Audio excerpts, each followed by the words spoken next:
The Honourable Member for Port Morico Quicklum. Thank you, Madam Speaker. And as I was about to say, when I first came into this House, the member that made their speech today was a very congenial member, and I actually enjoyed conversations with him, but over time that's really stopped, and I think it's really sad what has happened today and over the past months, and even over the last years with the Conservative Party of Canada and their commitment to themselves rather than to people. And the member said tonight about corporate greed, about grocery prices, and I want the member to know that corporate greed is why people can't afford their groceries. And this member just voted again to prop up more corporate greed by refusing to have financialized landlords come to committee to tell us why they're displacing renters, with persons with disabilities, immigrants, and people living in poverty, why they're displacing them out onto the streets. So I wanted to remind the member what they're supposed to be doing in this House by sharing the record for the NDP over these last 3 years. A reminder to the member that the NDP has achieved $10 daycare for Canadians, which is already bringing the economy up for women. Dental care for people. People in my office crying that after— A question. We have to limit to 2 minutes each intervention. That are brought. What has the Conservative Party of Canada brought to Canadians in the 3 years that they've sat in this House and done nothing? Member for Calgary Forest Hill.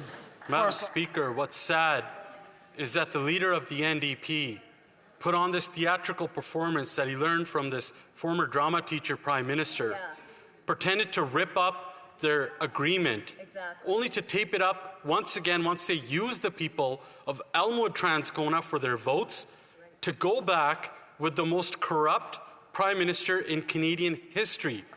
And what did they do? What are they supporting?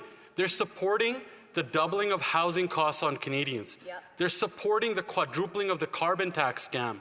They're supporting the fact that more than 2 million Canadians are going into a food bank in a single month in this country. 1 in 4 Canadians are skipping meals in this country.